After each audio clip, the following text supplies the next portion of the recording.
the anger and hate is such a hard burden to bear, and we all go through muck. We all go through crap in life. And that's not where we should stay. It's much nicer now that I can laugh and smile and joke and have healthy relationships, and that's where we want everybody to be.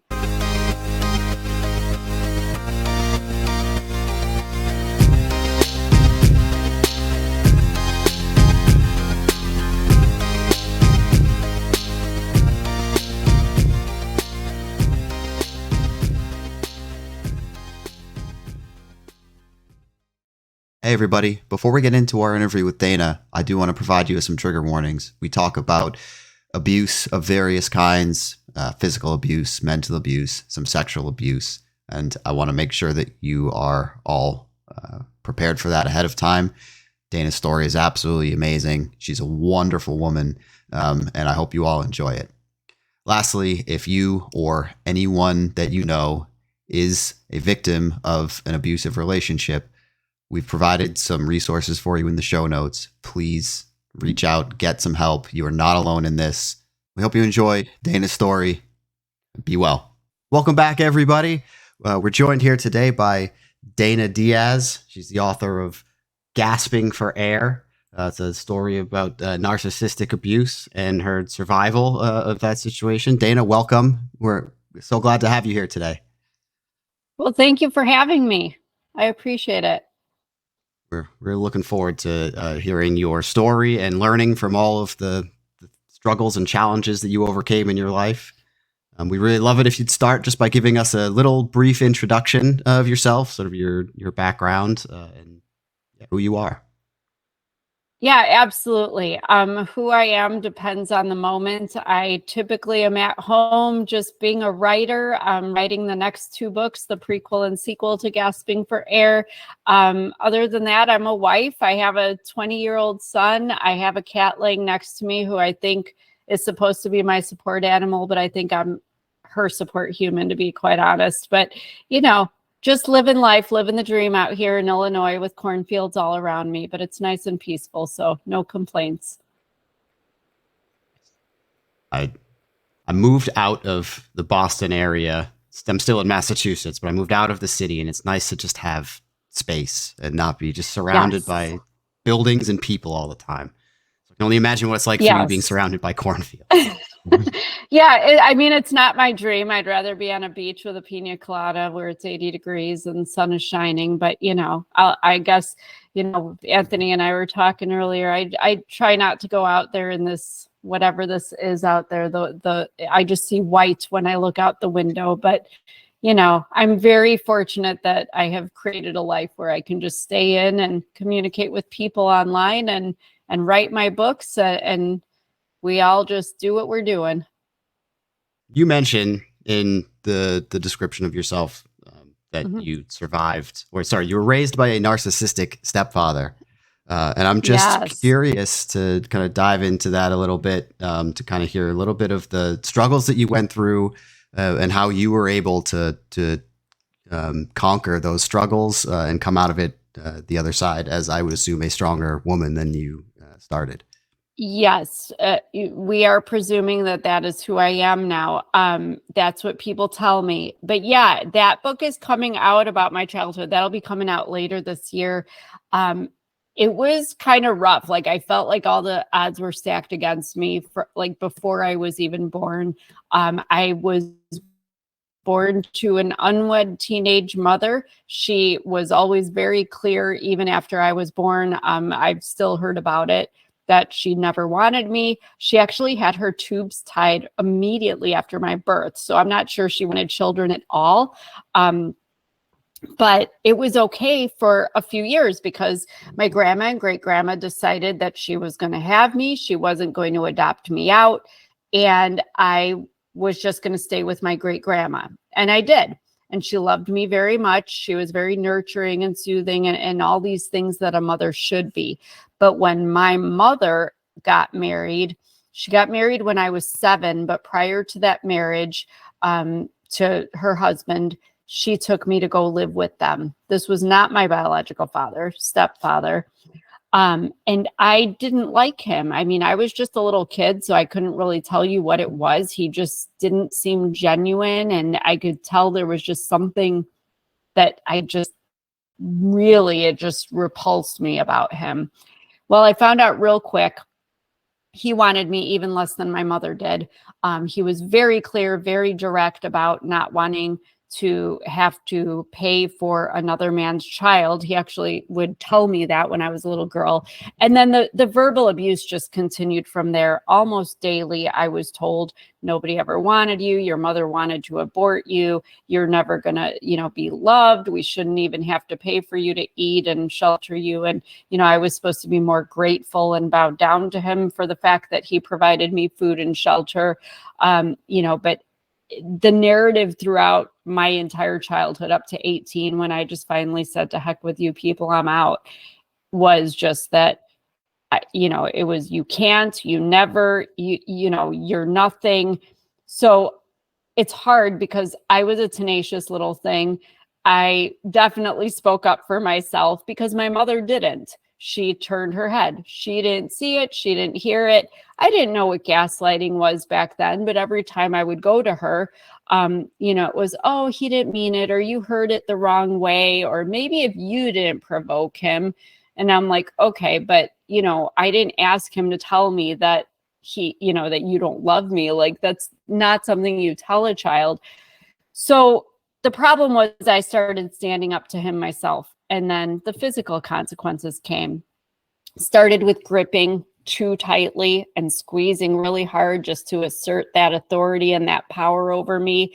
All the way till I was 18. Worst incident was being strangled. Honestly, thought I was going to die, thrown down a half a flight of stairs. And, once I caught my breath and got up, I ran out of that house. Child services did nothing. They believed this fake concern that my mother and stepfather presented with at the police station, that, oh, we have this difficult daughter. It was very much like the scene. I don't know if you're boys, so I don't know if you really liked the movie Annie when you were little, but in the original movie Annie, there's those characters, Rooster and Lily.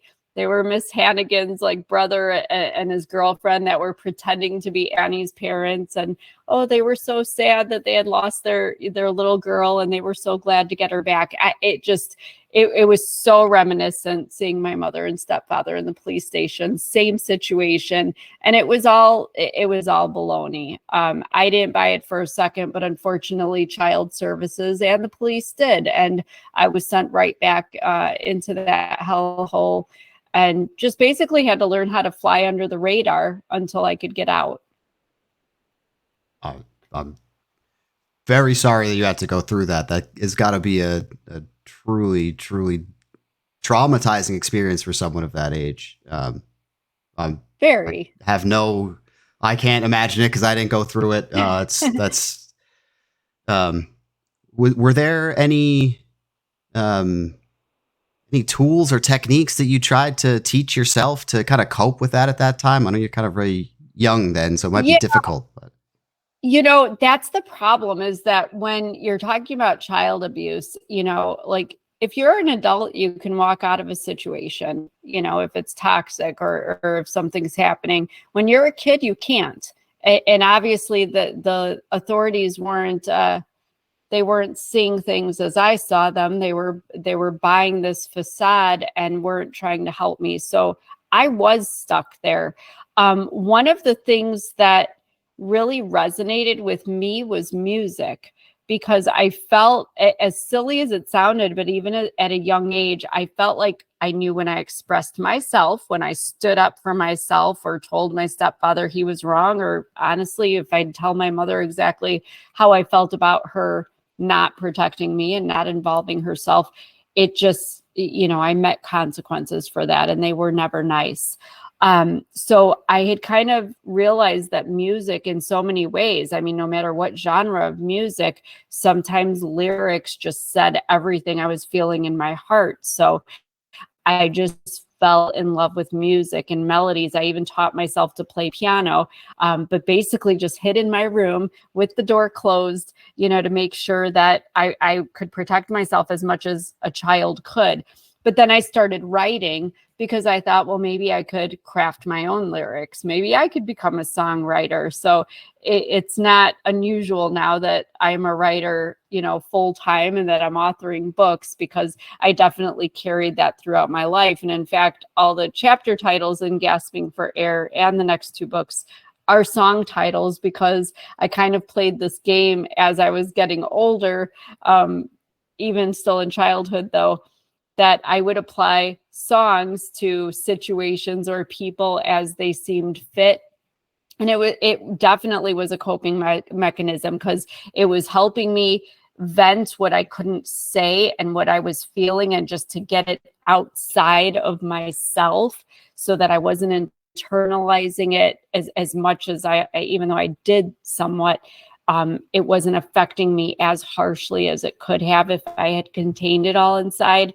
But it was also just expressive in its own way, because I think creativity, can be so empowering in so many ways anyway.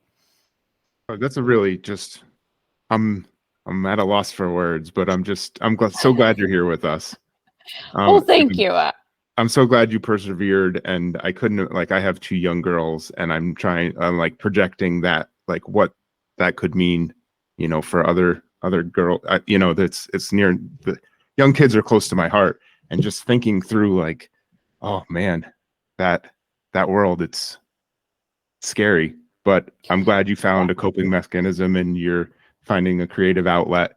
And yeah, as you said, some people have the words to express the feelings that you have that you didn't know. You couldn't come up with those words yourself, but as soon as you hear it, you're like, that's exactly right. Right. Because I didn't know what a narcissist was. Right.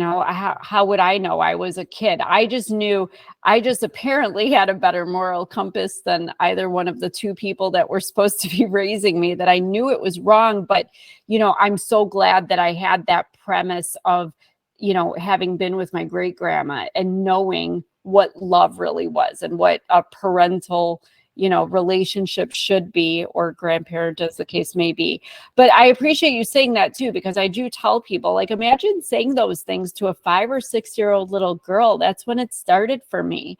How do you look in the eyes of a child that young and say, nobody ever wanted you, you shouldn't even exist, you should have never been born, nobody loves you? How do you say that?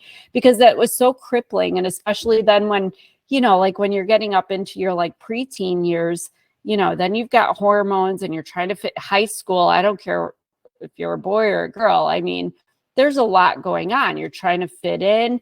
I definitely felt a sense of not belonging to, the family that my mother and stepfather were. So then I was having a hard time connecting with kids at school. I had 2 close friends, but I think it was only because they were so, kind and open-hearted to me, that they saw through this, my withdrawn exterior, and but I wanted to go without notice. I didn't even like my picture being taken, because just any kind of attention always seemed to be negative, at least at home.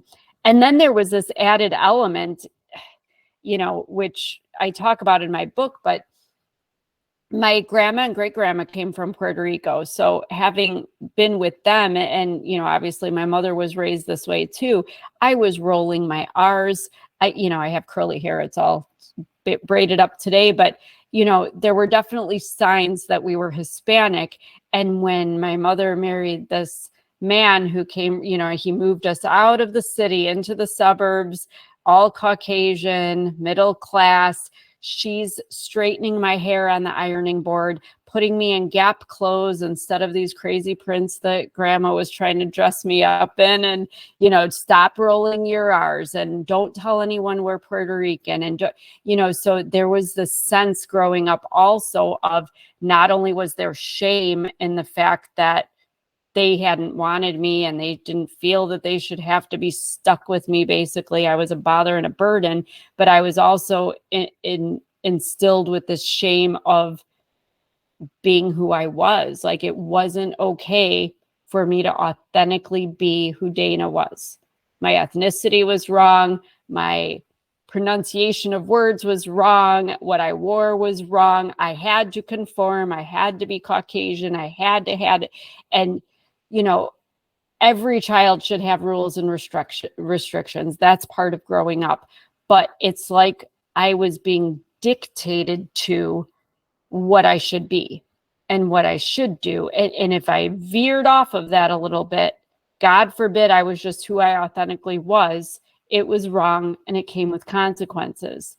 And it's unfortunate that I then left that house knowing this was all wrong and vowing to myself, never again, nobody's ever going to treat me like this again.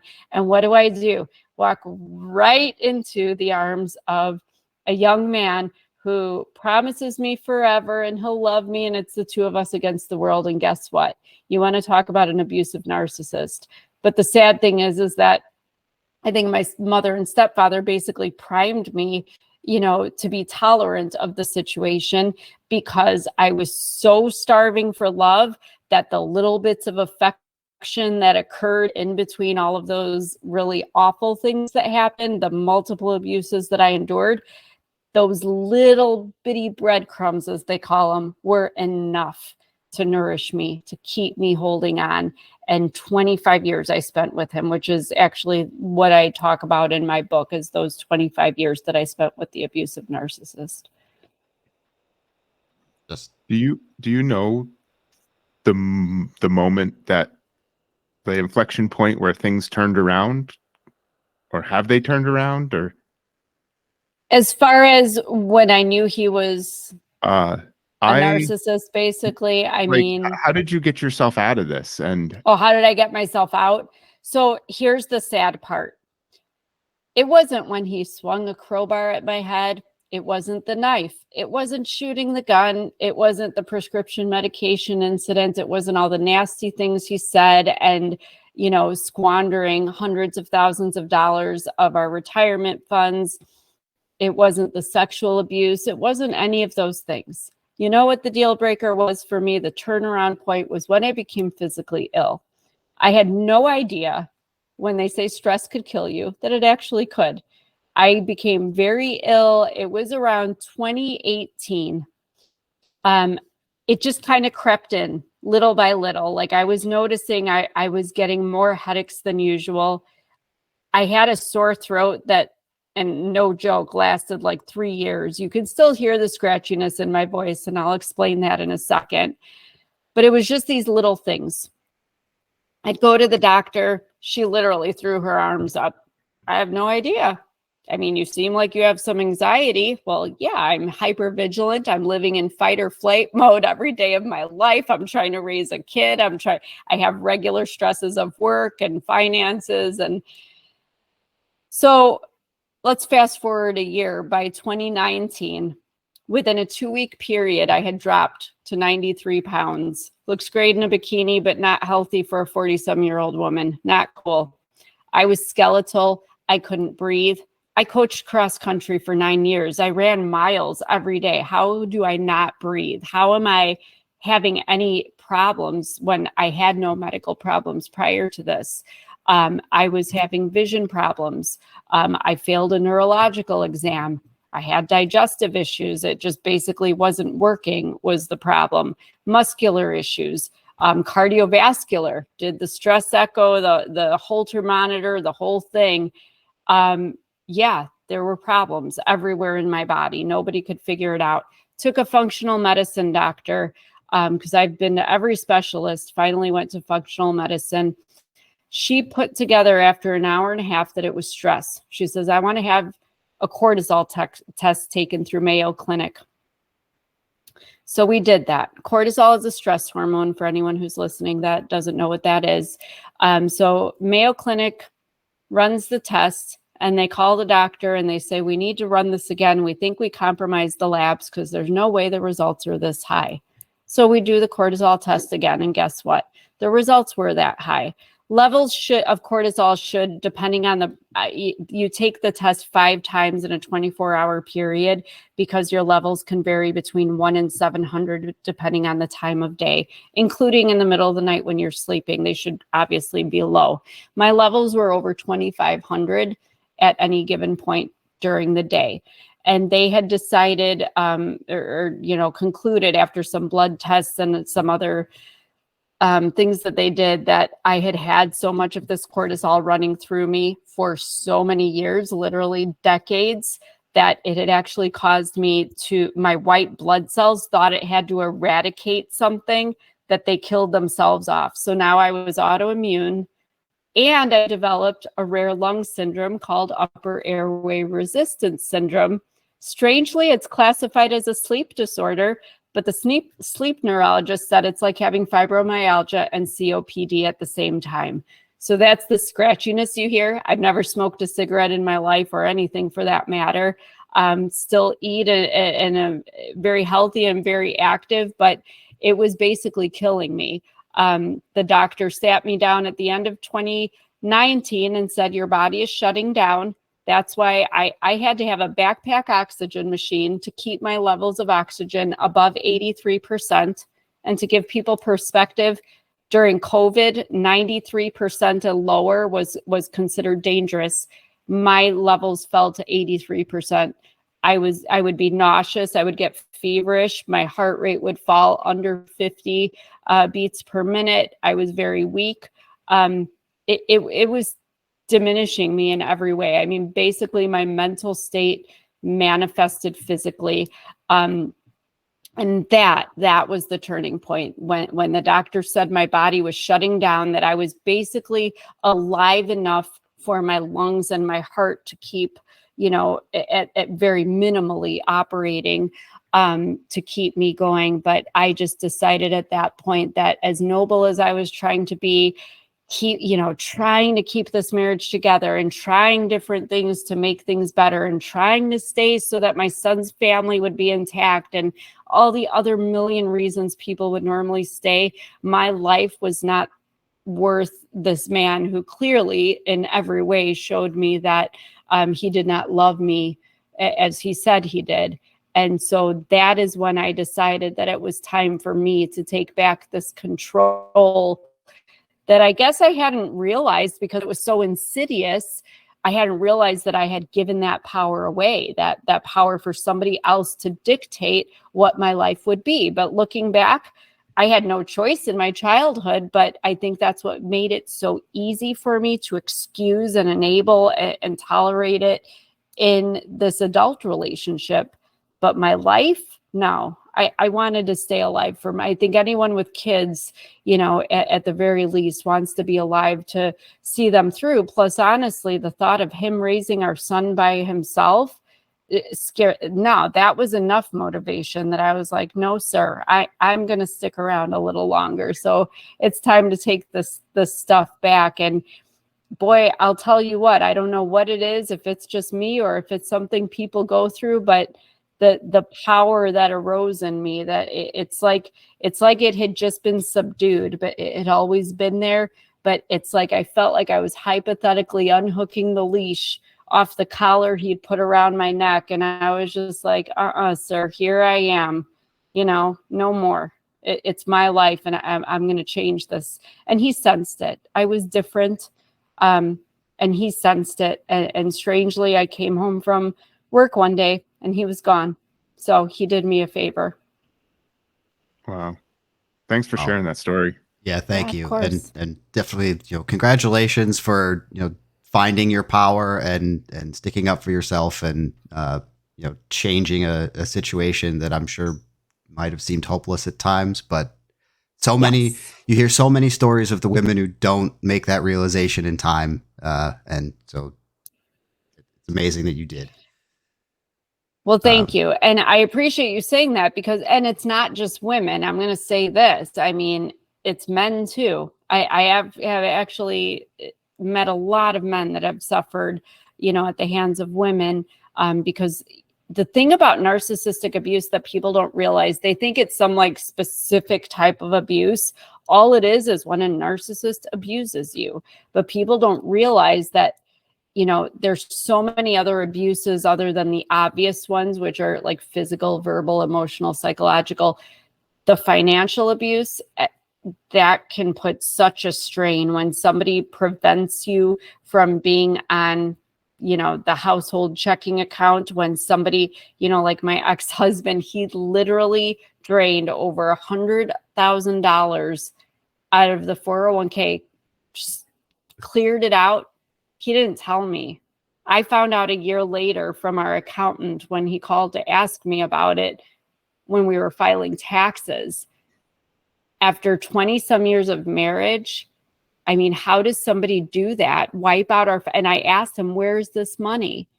He's like, well, I spent it. You know what he spent it on? Booze and hotel rooms with other women and hoodies because they were cool. You know, forget me and our son and our livelihood and the fact that the last 4.5 years of our marriage, he decided he didn't have to work anymore because he was so superior and so entitled. And you know, all the pressure. Financial abuse is an awful thing to endure. And then the sexual abuse, and I will argue with anybody that says that sexual abuse cannot occur in a relationship, married or not. If it's not consensual, it's wrong. That is a violation. And, you know, there's just so much to it. And I think that's why narcissistic abuse is so much more traumatizing for its victims, because, you know, just like the sexual abuse, you're trying to negotiate, but I'm married to him. So I'm supposed to theoretically allow certain things to happen, like sexual relations. But if I don't want to, if I don't want him touching me, and if I've told him no, and I am being forced and held down, that's a problem. But how do you argue that to somebody? How do you argue that to the authorities? Because even after a knife incident and a gun incident, just like in my childhood, the authorities failed me. They did not take him away. They did not take him off my property, my house, where I was the only one on the title and the deed, to save me. They didn't do it. And they said without video proof, it was my word against his, and he said he didn't do it. Well, nobody else was there. I didn't shoot a gun myself. And we were the only ones there. So it's so disturbing to me. And so when I watch like 48 Hours or any of these true crime shows, it's just baffling to me when they share these stories. And I mean, I call it the N word, but I'm like, I hate to say, but here's another narcissist. Here's another person who experienced narcissistic abuse. And some of the times they have alerted the authorities, he's following me, or she's doing this, and they still end up dead. And in fact, over 20% of the male US prison population are identified as narcissists. So are all narcissists bad? No. There are many narcissists that are just lovely. They are posting on social media how good they look, and we think they look as good as they think they do, so we can't hate on them. They're not bothering anybody. But these narcissists that, you know, have this need to overpower and dominate other people to fulfill their ego and that sense of superiority, they can be dangerous. These are the killers. And no, we are not going out there dating Chucky. I'm not into red-haired, disheveled men with butcher knives. Like, this is, you know, even Ted Bundy, the serial killer, was handsome and charming. They are coming off in our society as respectable and generous and charitable and educated. And these are leaders in our communities and in our government sometimes, unfortunately. But, you know, they're everywhere, and they can be in any relationship everywhere you go. And there's no justice in it, because our justice system doesn't recognize the mental and physical effects. If you don't have a black eye and video proof that somebody punched you, then you're on your own to fend for yourself. So what would you say to someone who needs to take the same leap that you took, who doesn't have the government supporting them, the police supporting them. They feel like they're on their own. Like, how you, hopefully you can help someone so they don't have to live through more than they already have. It's a tough one because I have people reach out to me all the time. And the thing is that, there were a couple people in my past.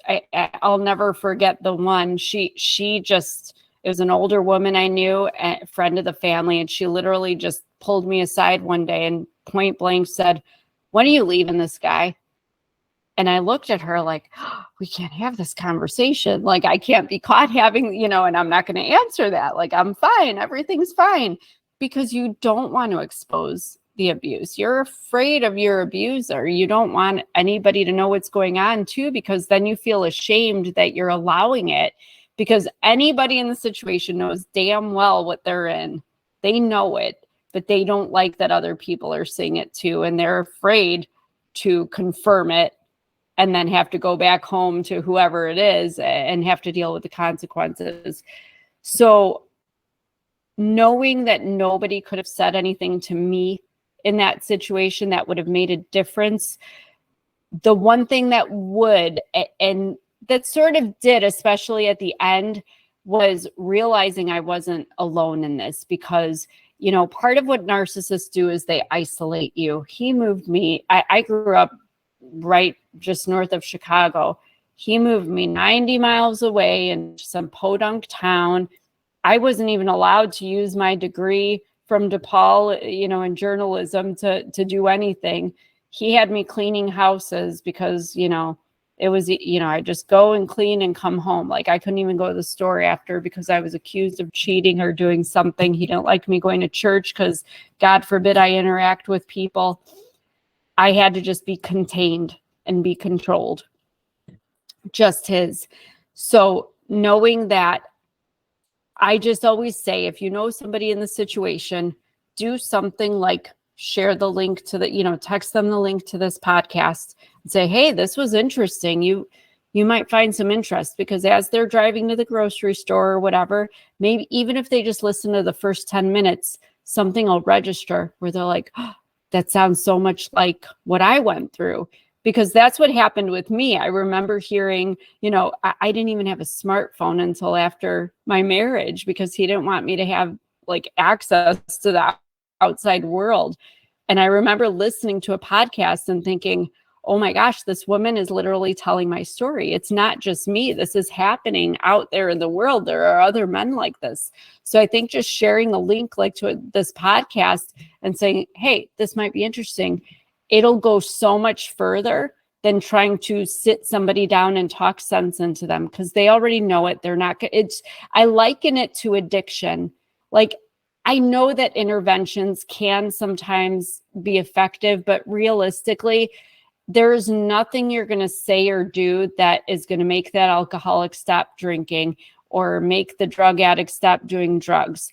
They have to come to that on their own. They have to make the decision. So unfortunately for abuse victims, it's them until they feel that they're okay and they can make it, because we're also talking about not just them. If it had been me, I'd have been long gone. I was not leaving without my kid. And something I don't actually talk about in my book, but we had a dog, a bloodhound, that was very, very, very ill. She had grand mal seizures all the time, and he was beyond cruel to her. But that would have been a whole other book, and we didn't have room in this one. So we didn't even acknowledge her existence in this book. But I wasn't going to leave her either. And where do I go? Am I supposed to take this very sick dog, my kid, and what, were we going to live in the car? There's a lot to consider. So knowing what I went through, that woman with 4 kids who's being beaten to a pulp and has 2 family dogs and nowhere to go, she's not going to just up and leave. It doesn't matter what you say to her. But maybe if she knows that she's not alone and that somebody else was able to get out and that maybe somebody can help her find the resources, that is when that person will make that change. Thank you. Of course. So I want to ask next, how did your life change once you left? Like, talk us about, the improvements and, what things you accomplished since you were able to get out there and really be yourself. Do you see this big breath I just took? Yeah. It was like I was reliving the relief. I'll tell you what, the second he moved out, even though we were in this home and in this environment where everywhere I turned, bad things had happened and there were triggers everywhere, just the energy was different. It was lighter without him there. The toxicity wasn't there. Within days, and literally days, because I'm a type A and I kept a spreadsheet of all my symptoms for the doctors, days of him not being there, my symptoms just went away. I started putting on, I'm a normal weight. I don't even know the last time I needed my oxygen machine in that little backpack so I could breathe.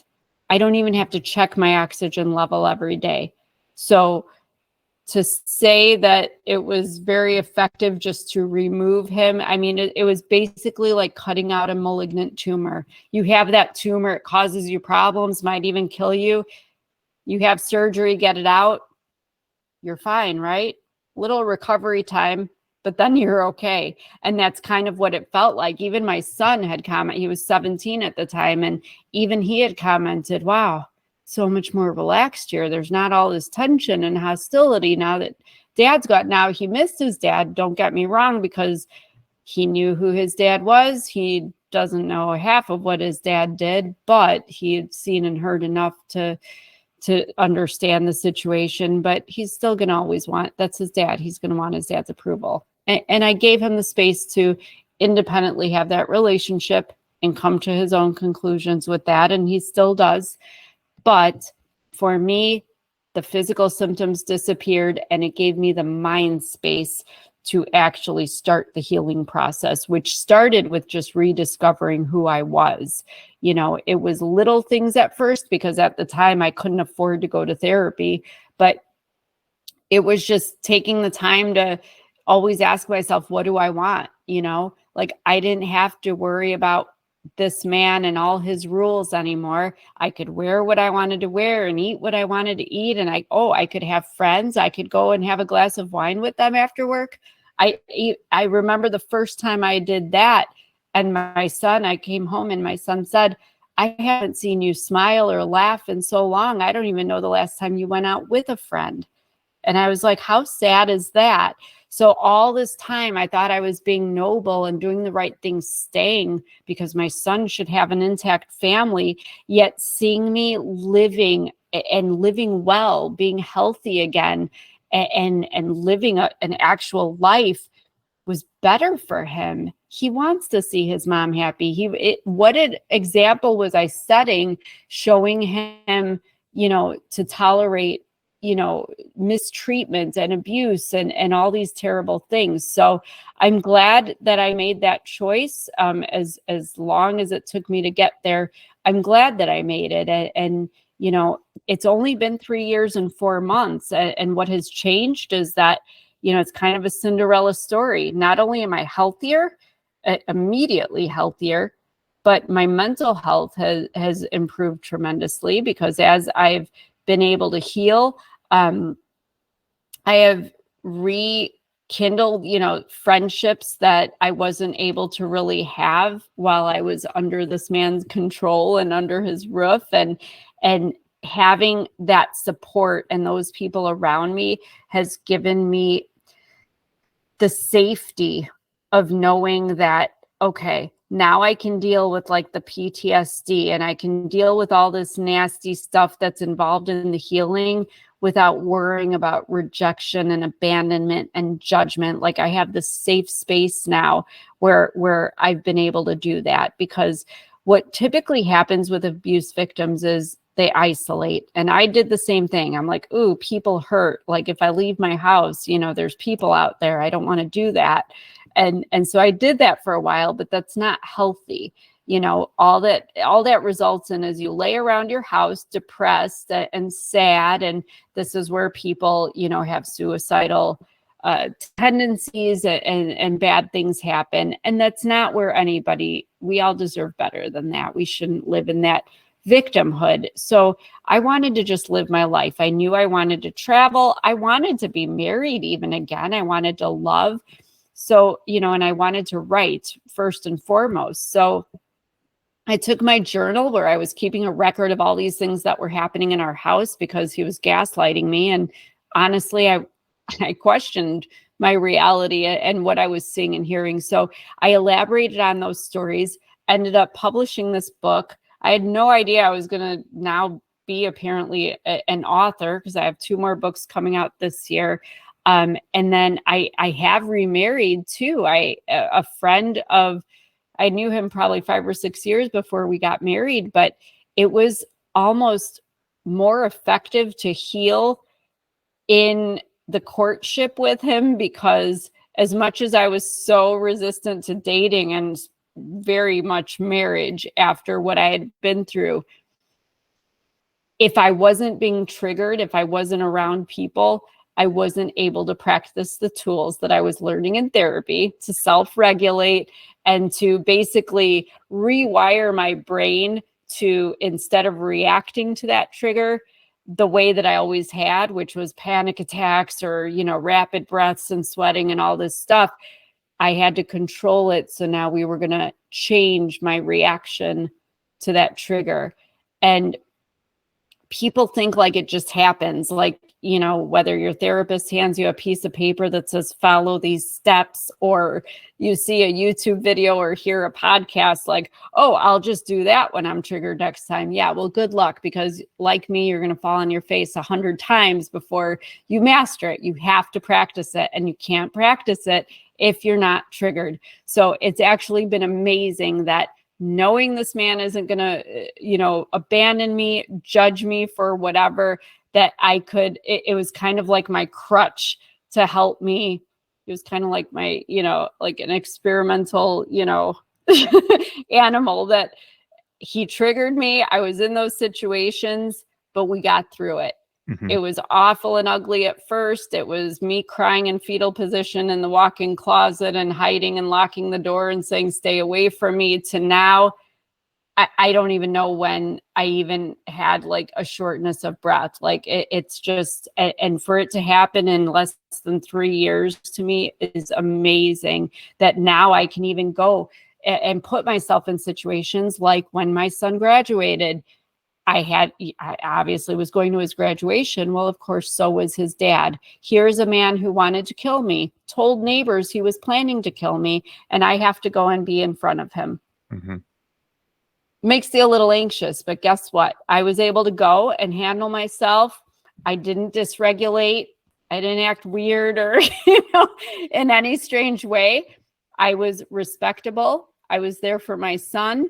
And I felt very good and very confident being able to be in the same vicinity as this man and handle myself that way. So I think it speaks to, just trying to let people know that don't isolate, don't hide. I mean, if you have to, we all have those days where we just don't want to be around people and you don't want to adult and all that. But, you got to kind of tip your toes in the water. That's what I learned in therapy. You don't have to fully, like, I wouldn't have gone and just thrown myself in a situation with my ex, but it was just little things like dip your toes in the water. I'm going to go to this thing where I know there's going to be people that I don't want to be around and that who are opposed to me for whatever reason, but I'm going to drive separate.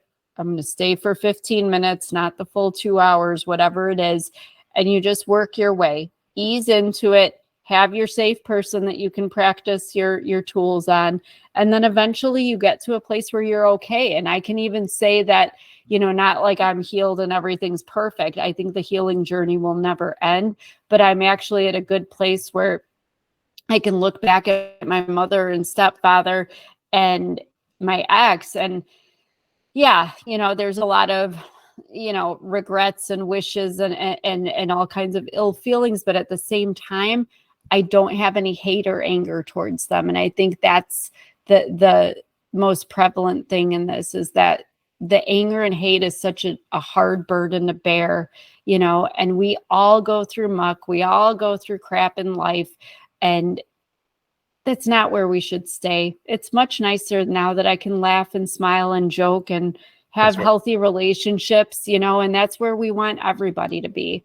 Yeah, that's right. I just want to pause for a moment and recognize like what an amazing human you are. Like you've been thank you so much, and your story is kind of it's a lot, but you came out the other side and you were smiling and you look happy, is for what I can tell, you know. But I'm happy. I'm truly amazed. And so I want to just take a moment to kind of look ahead, right? Let's look into the future and like, what do you got coming up next?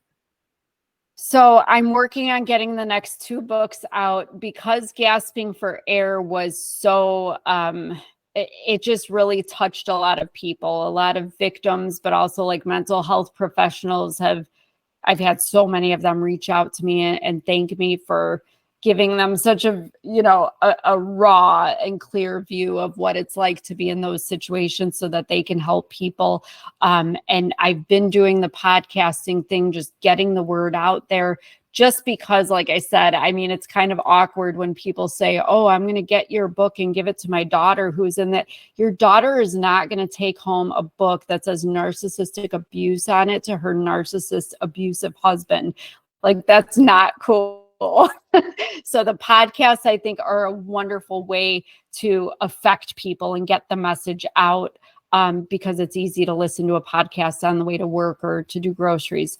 So what's next is getting these next 2 books out, because a lot of people came back at me with, well, how did you end up in that situation? You know, especially people that met me, they're like, you don't seem like the kind of person who would submit and be weak and all these things. And I'm like, but I wasn't. I swear it was my mom and stepdad's fault. And it's always the parents' fault. And that's okay. We are going to blame them in this case. So I wrote the book about my childhood, and that's my prequel that'll be coming out later this year. But I also made a sequel because so many people wanted to know what happened to me and my son after that relationship.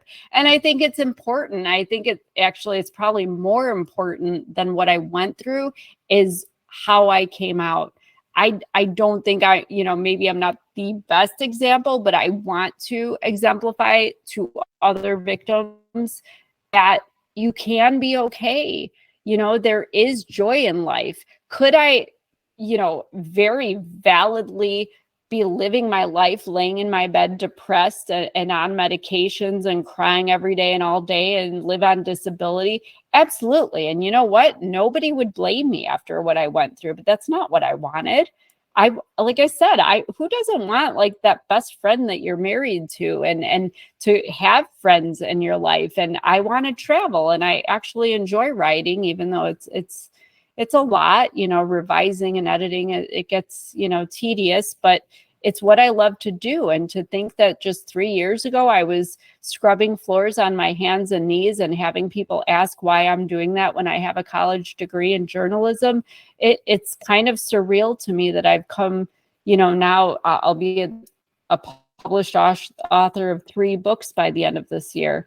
So I think for right now, I'm just focusing on that. I am speaking in a few summits this year for healing from trauma and talking about transgenerational trauma, because I am absolutely the cycle breaker. And then we'll see what happens after that. People keep talking about a TED Talk, but I don't know. I would love to do one, but yeah, I'll need a little practice. I'll need to polish myself up before that, but we'll get there. I'm not afraid of it. I like a challenge. Well, I think you're very well spoken, and I would listen to your TED Talk. For sure. Oh, thank you. Well, we want to thank you so much for taking the time with us today, Dana. Your story is just truly inspiring. And like Anthony said, you are a truly wonderful human being. And we wish you nothing but the best going forward. I appreciate that. And I appreciate you guys having me on and just getting this information out there, because like I said, it is a lot of women, but there's men too. And, everybody knows somebody that they think there might be something something going on at home, but they don't know for sure. And it's really important to share these podcasts just in case it might resonate with somebody who needs to hear this information and to hear that everything can be okay. They just have to decide if that's, if they're ready for that. Anthony, any parting words of wisdom? Not on this topic. I'm just glad to hear that you're okay, and I'm glad to hear that there's light at the end of the tunnel. Not the bad light, I guess. There's a good light at the end of the tunnel. But it takes action. It takes confidence, and you can do it, right? Yes. And you can too, because you said you have 2 little girls and it starts in childhood, and you love those little girls and you speak positivity and encouragement and uplifting things to them, and they will not be in the situation that I was in. So you are doing your part as well. And that's just another takeaway that we can, move forward with. Thank you. Thank you again so much, Dana. We really appreciate it. My pleasure. Thanks for having me.